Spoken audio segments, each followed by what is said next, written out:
number 5. Mark chapter number 5.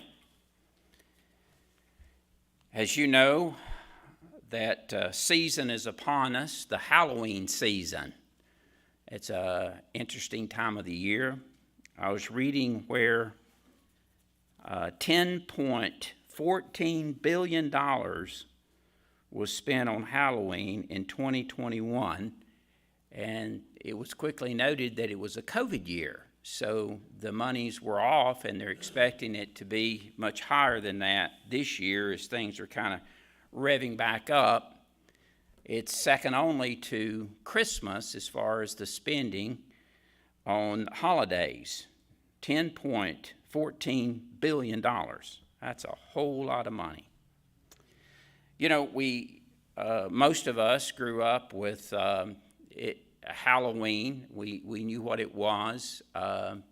Many of us participated in it as we were kids growing up. Some of you found it as a night of mischief, taking the M80s and dropping them in the pumpkin on the person's front porch, and kaboom. You never did that, did you? I didn't either. I just heard about it, okay? So anyway, but it was a night of mischief, and of course it was a night of dressing up. And now they have adults. Probably it's always been that way, but I think it's more prevalent. There's Halloween parties and for grown-ups, and they come and I went to the dentist's office. I can't remember when it was, but they are all dressed up. It's kind of scary, kind of spooky. But in any event, it's a big deal. And the question comes to the believer, what about this? Should we participate in it just as a holiday? I don't mean it in the sense of a holy day, but it is a time where many people, give out candy. You go get your candy and things of this nature. And we ask ourselves, and we wrestle with this, should we participate in it? Should we allow our kids to participate in it? I think the best thing we can do is just kind of, once again, be reminded of the origin of Halloween. And then kind of look at just, I think, just the atmosphere of Halloween. I don't know if you know it, but if you look at your television, if you look at any of the movie channels now, you'll find it's one right after another. It's Halloween 1, 2, 3, how many they made, Friday the 13th, and they're just all these horror movies, and some go way back. Vincent Price and all those, Dracula Returns Again, Wolfman, whatever. And, of course, the nature of these things are the underworld, suspense, fear. And so as we look at this, we see that first thing we want to say is that we know that there is a spirit world that is demonic in nature. And, of course, when we think about a demon, we just think about an angel that has fallen. That's what we think about. We know that Satan was an angel created perfectly by God, but yet he had a volition, and he chose to try to usurp, and God kicked him out of heaven. And, of course, the Bible would kind of indicate that a third of the angels. Now, when we think about angels, we think about comparing to the number of the stars in the sky. So we think about millions of angels. We don't know exactly how many, but we know that this world is full of demons. We know that there's some demons that are reserved in hell in chains, even tonight. They can't get out. They can't leave hell. It's interesting how that the Bible has much to say about these fallen angels, which are called demons. We know that these demons can possess people. If we believe the Bible, we're going to see that tonight, that they actually possess people. We know from Ephesians chapter 6 that they're in the different stratas of authority in this country, in this world, they're in high places, and yet they're not only in high places, but they're in the low places too. And so this demonic activity is just swirling around us. And there's a great warfare going on in a world that we can't see with our eyes, but we should, with our physical eyes, but we should see with our spiritual eyes, because the Bible tells us about it. And so when we think about Halloween, let's just kind of think about the origin of it. It was developed from the ancient New Year festivals, which turned into the festival for the dead. And the spirits of the dead were scared away with faces and veggies, sort of like the pumpkin. We take and cut out the pumpkin. It's to scare away the disembodied spirits, is kind of the idea of that. Now, also the spooky dress to try to scare them away. I know it sounds silly, but these things have developed over the years. Also, people would leave food. This is the whole idea of giving out food. They would leave food in order for them to take to the underworld, the netherworld. And so this is kind of the idea of that. And of course, the Reformation brought a big pushback against that. November 1 became All Saints' Day. It was developed by Martin Luther in 1517. And so it was a push against this occult activity that was going on that day. And also, what it was this sacrifice included, or these activities, occult activities, included sacrifices. I remember when I first came to Rockingham, I think I've told this story before, I was uninitiated, to say the least, and I came here living a sheltered life, not knowing much about the demonic world, but I went on visitation with the pastor, Keith Miller, at the time, and we went,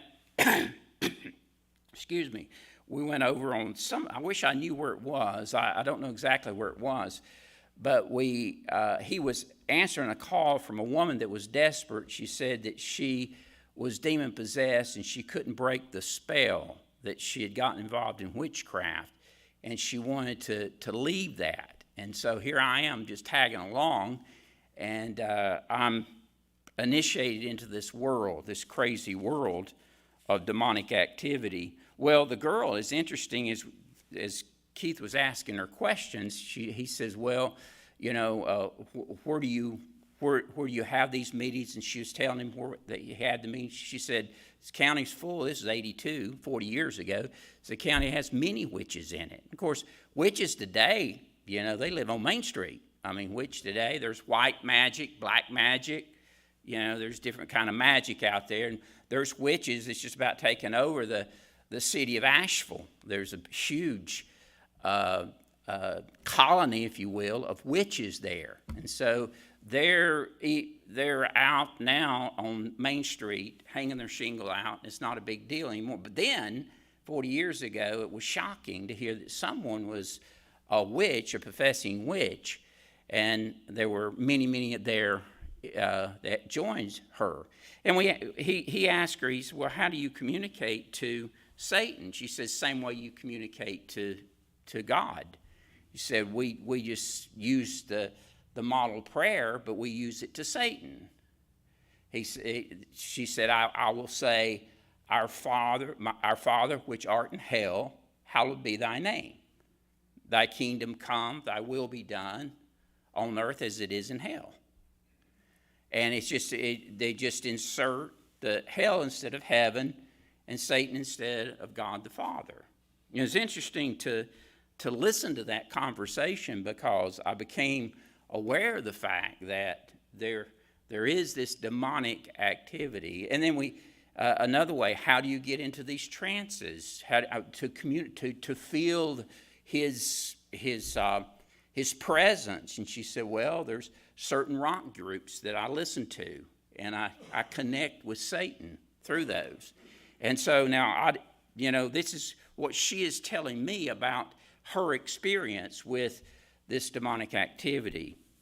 And we talked with her and prayed with her. She made a profession of faith, but she never really followed it that I saw in coming to church unless she went to a different church. But she was trying to break that, and just to see what was going on there was kind of shocking to me. But it's now we see it upstage. We have all kinds of games, movies. There's so many things now that have that as the center of attraction, this thing of demonic activity. And so we look in the Bible and see in Jesus' day, there's a real push for demonic activity. Of course, Christ being on earth, Satan was doing everything he could to thwart the power of God, the Son of God here on earth. And so he's just, working overtime trying to thwart the plan. And so here it is in chapter 5, we see this. It's also recorded in Matthew chapter 8. This incident, and we find that it wasn't one person, actually at least two persons that were involved in this, but here we'll just read about one and take some things from this as we think about this. I think Halloween's a good time as a springboard into this idea of demonic activity and see the extent that it can go in a person's life. And it says, and they came, this is chapter 5, verse 1, and they came over unto the other side of the sea, to the country of the Gadarenes. And when he was come out of the ship, immediately there met him out of the tombs a man with an unclean spirit. That's another way of saying demonic spirit, who had his dwelling among the tombs, and no man could bind him, no, not with chains. I want you to notice the similarities between Halloween today and how people view Halloween today, and how this man's life, this is what was a centerpiece in his life, if you notice those things. Here he is in the tombs, in the graveyard. He has this unclean spirit. He has this, we'll say more about this in a minute as we categorize these things. No man can bind him. Verse 4, because that he had been often bound with fetters and chains, and the chains had been plucked asunder by him, and the fetters broken in pieces, neither could any man tame him. This man was out of control. He was a person that he had the characteristics of just a madman, a beast, in verse 5.